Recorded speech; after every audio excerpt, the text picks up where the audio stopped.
Bismillahirrahmanirrahim. Assalamualaikum warahmatullahi wabarakatuh. Waalaikumsalam warahmatullahi Waalaikumsalam wabarakatuh. warahmatullahi wabarakatuh. Selamat malam Bapak Ibu semuanya. Ya. Malam. Alhamdulillah pada malam hari ini kita masih diberi kesempatan oleh Allah Subhanahu wa taala untuk bertatap muka secara virtual dalam kegiatan in-house training, ya. In-house training bagi guru-guru sasaran di program Sekolah Penggerak. Ya, meskipun ini adalah materi terakhir di IHT hari ini, mudah-mudahan tidak menyurutkan semangat Bapak Ibu untuk tetap mengikutinya, ya, meskipun sekarang sudah menunjukkan pukul 9.30 malam, ya.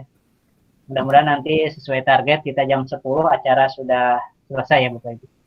Kalau pas salat bersalam kita curahkan kepada junjungan kita semua Nabi Muhammad SAW, kepada keluarganya, sahabatnya, tabiin, dan mudah-mudahan sampai kepada kita selaku umatnya. Bapak Ibu, ya, tadi saya bilang bahwa ini sudah larut malam. Gimana, masih semangat? Semangat, Atau insya sudah Allah. ngantuk? Ya, semangat Dikit. sambil ngantuk, Bu. Ya, nggak apa-apa, Bu. Itu manusiawi ngantuk jam segini, ya. Tapi kita akan coba, ya, kita akan coba recall kembali konsentrasinya. Kita akan coba kembali, apa ya, paksa kembali Bapak Ibu untuk melek, ya. Jadi nanti perhatikan, gunakan matanya, ya, dengan betul-betul buat melek matanya. Kita ada main tebak warna. Nah, nanti tugas Bapak Ibu menyebutkan warna apa yang muncul, ya. Kita akan coba. Nanti Bapak Ibu munculnya warna apa? Jadi saya share screen dulu, ya.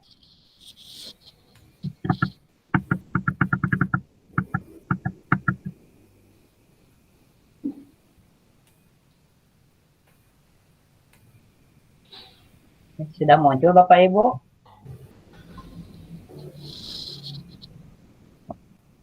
Sudah. Sudah, ya? Coba Ya. yang baris pertama itu warna apa? Putih. Putih. Putih. Kedua? Kuning. Kuning. Ketiga? Hijau. Hijau. Keempat? Merah. Merah. Kelima? Biru. Biru. Oke, berarti Bapak Ibu tidak buta warna, ya. Berarti sudah lulus untuk mencoba permainan ini. Sekarang, jadi siapan matanya oleh Bapak Ibu, sebutkan warna apa, ya. Sebutkan itu warna apa.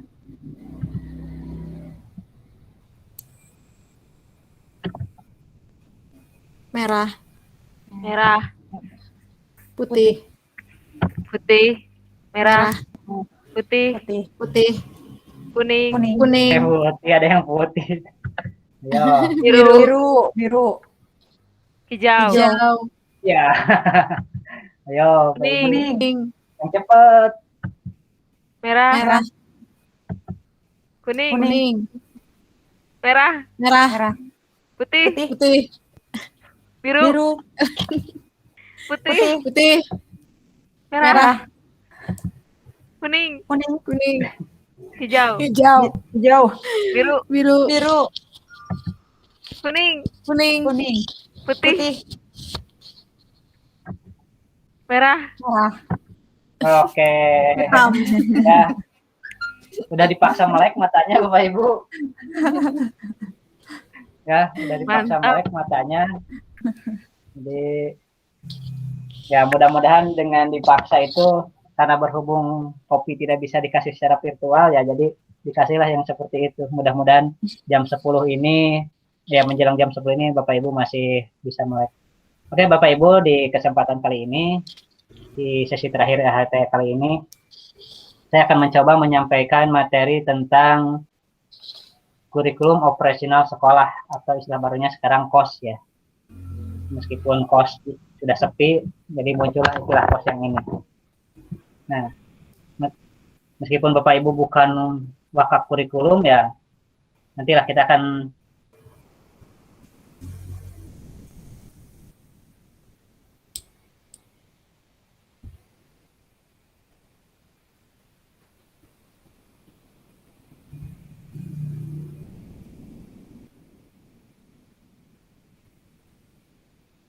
ada.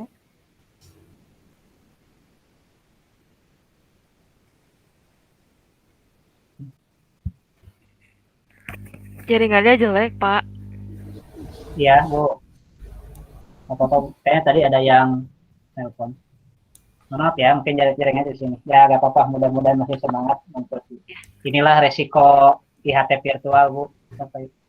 Ya, Sudah kelihatan? Sudah. Kelihatan. Ya, ada ya. Kita akan membahas tentang kurikulum operasional satuan pendidikan. Nah, Bapak Ibu, kalau boleh tahu nih, ya, apa sebetulnya yang dimaksud dengan kurikulum operasional satuan pendidikan? Nah, yang ada dalam benak Bapak Ibu ya sebelum belajar tentang materi ini.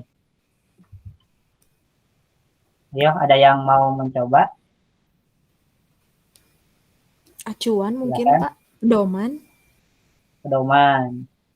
Betul. Ada lagi?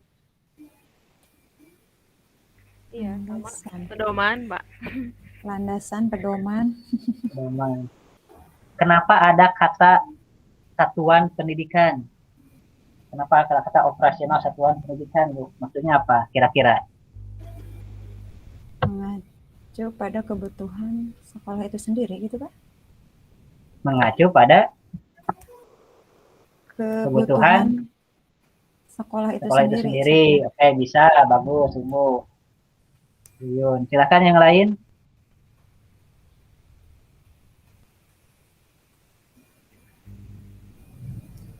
Karena digunakan untuk sekolah. Jadi ada satuan pendidikan. Digunakan untuk sekolah. Ya. Ya, semuanya betul Bapak Ibu ya. Jadi kurikulum operasional sekolah itu ini kurikulum di satuan pendidikan yang memuat seluruh rencana proses belajar yang diselenggarakan satuan pendidikan sebagai pedoman. Kenapa harus berbentuk operasional satuan pendidikan? Untuk proses berpikir dan mengembangkan satuan pendidikan. Ya. Dalam pengembangannya, dokumen ini merupakan hasil refleksi semua unsur pendidik di satuan pendidikan. Jadi kekhasannya, ya, kekhasan dari satuan pendidikan masing-masing. Karena di sini dijelaskan juga dikembangkan sesuai konteks dan kebutuhan peserta didik di satuan pendidikannya. Gitu. Ya. Jadi mungkin nanti RPP di sekolah Bapak Ibu berbeda-beda, ya. Jadi mungkin tidak bisa copy paste karena kebutuhannya berbeda sebetulnya, ya gitu, Bu.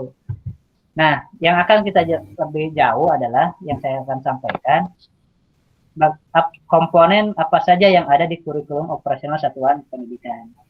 Nah, meskipun Ibu lagi bukan waka, ini penting sebagai guru untuk mengetahui tentang kurikulum. Nah, yang pertama ada komponen karakteristik satuan pendidikan. Nah, kenapa dalam kurikulum operasional sekolah harus sesuai dengan karakteristik pendidikan? Ya, dirumuskan karakteristik sekolah yang menggambarkan keunikan sekolah dalam hal peserta didik, sosial, budaya, guru, dan tenaga kependidikan. Nah, ini berkaitan dengan tadi konsep belajar Ki Hajar Dewantara yang di materi pertama sudah dibahas bahwa pendidikan itu harus apa, Bu? Berdasarkan kodrat Kodrat alam dan kodrat zaman. Itu. Nah, makanya di sini lihat komponen ini harus ditinjau setiap 4 sampai 5 tahun sekali. Nah, kemudian visi, misi, dan tujuan sama ya. Harus ditinjau 4 sampai 5 tahun sekali. Tapi kenyataan sekarang visi sekolah dari mulai berdiri sampai sekarang rata-rata sama. Ya, sebetulnya harus dirubah gitu. Harus ada perubahan disesuaikan dengan kodrat zamannya. Nah, kemudian visi, misi, dan tujuan. Nah, apa itu visi? Menggambarkan bagaimana peserta menjadi subjek dalam tujuan jangka panjang. Kemudian nilai-nilai yang mendasari penyelenggaraan pembelajaran agar peserta didik dapat mencapai profil pelajar Pancasila. Artinya visi itu impian yang ingin dicapai oleh sekolah itu terhadap peserta didiknya mau seperti apa. Gitu. Kemudian misi itu adalah langkah-langkah untuk mencapai visi. Apa yang akan dilakukan oleh sekolah untuk mencapai visi itu? Apa yang akan dilakukan oleh sekolah agar mencapai profil pendidik yang peserta didik yang diinginkan. Kemudian tujuan, ada komponen tujuan, yaitu tujuan akhir dari kurikulum sekolah itu mau apa, mau seperti apa peserta didiknya. Tujuan menggambarkan patok-patok penting dan selaras dengan misi, strategi sekolah untuk mencapai tujuan pendidikan. Kemudian komponen karakteristik yang menjadi kekhasan lulusan sekolah tersebut dan selaras. Nah, kemudian yang kelompok kedua, ada komponen yang ditinjau setiap tahun. Jadi setiap tahun ini harus berganti. Yang pertama adalah pengorganisasian pembelajaran. Ada intrakurikuler, kemudian ekstrakurikuler, profil, ya. Nah, ini perlu ditinjau. Jam pelajarannya, waktu belajarnya, ya istirahatnya, mungkin itu semua perlu dievaluasi tiap tahun. Mungkin saja kalau tahun sekarang masuknya jam 7, mungkin karena banyak gangguan sebagainya, tahun depan sekolah punya hak, misalkan berbeda dari yang lain, masuknya 7:30, ya boleh silakan. Ekstrakurikuler misalkan, dievaluasi, sedikit peminatnya diganti, dan lain-lain sebagainya. Kemudian rencana pembelajaran, RPP, ya, rencana pembelajaran selama 1 tahun ajaran, ini harus dievaluasi. Ya, tapi kan pada kenyataannya, mau tahun kapanpun, judulnya sama, tahunnya berbeda saja, gitu ya. Padahal itu kan harus setiap tahun ditinjau, ya. Ya inilah realitasnya, ya seperti itu yang terjadi di lapangan. Tapi harapannya ya kita bisa evaluasi tiap tahun. Kemudian ada pendampingan, evaluasi, dan pengembangan profesional. Nah, harus ada pendampingan dari pengawas, dari kepala sekolah terhadap guru, dan sebagainya. Kemudian ada lampiran. Nah, di sana harus dijelaskan lampiran-lampirannya, ya, contoh-contoh pembelajaran, kemudian contoh penguatan profil pelajar Pancasilanya seperti apa dijabarkan. Ya, itu Bapak Ibu tentang komponen. Yang kedua, yaitu kita prinsipnya seperti apa sih mengembangkannya. Kalau kita sudah tahu komponennya apa saja, lalu bagaimana mengembangkannya, harus berprinsip seperti apa dalam mengembangkannya. Nah, yang pertama, prinsip pengembangan kurikulum operasional di satuan pendidikan harus berpusat pada peserta didik. Ya, Bapak Ibu, kira-kira seperti apa maksudnya? Ada yang bisa menjelaskan? Berpusat pada peserta didik. Jadi maksudnya Pak, guru itu tidak terpaku terus pada kegiatan ceramah gitu. Jadi anak tuh ada discovery learning, di mana anak itu menemukan masalah, kemudian mencari solusi untuk memecahkan masalah tersebut, gitu. Menambahkan Pak, Ya, mungkin ya silakan anak Ibu, itu lebih boleh menambahkan. Anak dituntut lebih aktif, jadi guru itu hanya sebagai fasilitator saja. Jadi siswa sendiri yang tadi Ibu Nining bilang itu, menemukan sendiri masalahnya dan memecahkan sendiri. Begitu. Nah, betul Ibu ya. Jadi memang kenapa berpusat pada pendidik ini dijadikan prinsip yang utama, karena ini untuk tadi sesuai dengan tujuan pelajaran yang memerdekakan, yang berpusat pada anak. Jadi apa tujuan pendidikan? Ialah ada siswa, dan siswa, gitu ya Bu ya. Jadi makanya dijadikan prinsip yang pertama. Yang kedua, kontekstual, yaitu menunjukkan kekhasan dan sesuai dengan karakteristik satuan pendidikan. Kontekstual. Jadi ini yang dimaksud kodrat alam, gitu ya. Misalkan sekolah yang di pegunungan, mungkin karakteristik kurikulumnya berbeda dengan sekolah yang di perkotaan. Dan tidak bisa disamakan. Makanya UN dihilangkan, gitu ya. Karena tidak bisa disamakan. Mungkin pembelajaran juga berbeda. Pelajaran olahraganya bagi anak di pegunungan dengan anak di pantai beda. Anak di pegunungan mungkin tidak akan ditekankan terlalu belajar renang. Mungkin yang lain, gitu ya. Nah, sebagai itu contohnya. Nah, kemudian esensial, semua unsur informasi penting utama dibutuhkan, ya. Esensial, jadi hal-hal penting sangat dibutuhkan. Akuntabel, dapat dipertanggungjawabkan, jelas datanya, jelas faktanya, gitu ya, bukan berdasarkan argumentasi tertentu gitu. Kemudian melibatkan berbagai pemangku kepentingan. Nah ini, jadi bukan hanya tugas wakaf kurikulum ataupun hanya kepala sekolah, tapi semua yang ada di sekolah harus ikut terlibat dalam penyusunan kurikulum operasional di satuan pendidikan. Ya mungkin itu saja Bapak Ibu yang bisa saya sampaikan ya materinya. Silakan apabila ada yang mau ditanyakan dari Bapak Ibu semua. Saya Pak, Silakan Ibu, siapa ini Bu Yuyun ya? Bu Yuyun ya. Begini Pak, bagaimana peran guru BK dalam proses penyusunan KOS atau kurikulum operasional satuan pendidikan? Oh iya, terima kasih Bapak Ibu. Ya. Nah ini, sebelumnya saya ingin bertanya dulu ke Bapak Ibu semuanya sebagai guru BK ya, kita sebagai guru BK. Pernah nggak lihat dokumennya seperti apa yang dimaksud dengan kurikulum gitu ya? Kurikulum operasional sekolah. Pernah nggak? Sekolah Bapak Ibu punya nggak gitu? Pernah sih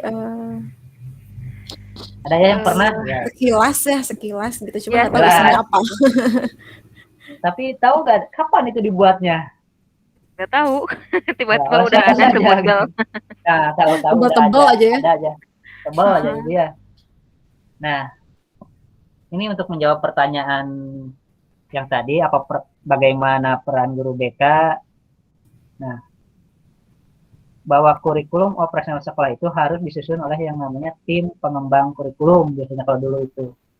Kalau mungkin sekarang nanti dalam konteks sekolah penggerak ada, oh Bu, ayo kita yang kemarin guru-guru pelatihan itu nanti akan jadi apa? Komite. Komite ya. Nah mungkin nanti komite yang akan menyusunnya. Kalau dulu sebelum ada sekolah penggerak namanya tim pengembang kurikulum. Semua unsur ada. Nah, guru BK bagaimana kalau masuk tim pengembang kurikulum? Apa yang bisa dikerjakan? Yang pertama adalah mengusulkan. Ya. Salah satunya menyusun profil pelajar seperti apa, karakter pelajar seperti apa yang ingin diharapkan. Kemudian juga kita bisa memasukkan unsur-unsur bimbingan konseling dalam kurikulum itu. Termasuk Bapak Ibu bisa menekankan pentingnya jam BK ke kelas gitu. Nah, kalaupun misalkan Bapak Ibu tidak masuk ke tim pengembang kurikulum, sebetulnya masih berperan. Nah, ketika Bapak Ibu diminta RPL, diminta program BK oleh pihak sekolah, nah sebetulnya itu merupakan proses sedang menyusun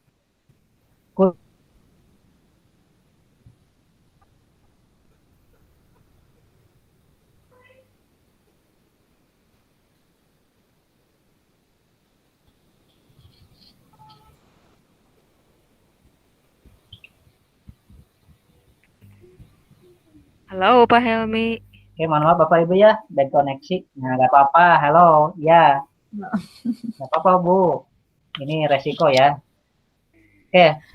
Nah, jadi di buku 3 itu dikumpulkan ya semua RPL Bapak Ibu, RPP dari guru-guru yang lain, dan itu dilengkapi. Ya mungkin itu saja Bapak Bu Yun untuk penjabarannya peran kita sebagai BK. Tergantung sekolahnya sih mau ikut sertakan atau tidak. Apa tidak ya? Ya, ya. Baik. Terima kasih Pak Helmi atas penjelasannya. Ya, silakan ada yang lain Bapak Ibu atau yang mau menambahkan? Cukup. Ya nampaknya sudah lihat-lihat jam ya Bapak Ibu semuanya. Insya Allah ya tepat jam 10 kita berakhir. Ya, untuk materi kita akhiri saja sampai di sini. Ya, terima kasih atas waktunya. Terima kasih atas semangatnya meskipun sudah malam Bapak Ibu tetap setia untuk mengikuti materi. Ya, di akhir kata mohon maaf atas segala kekurangannya. Billahi fisabilil haq. Assalamualaikum warahmatullahi wabarakatuh. Waalaikumsalam warahmatullahi wabarakatuh.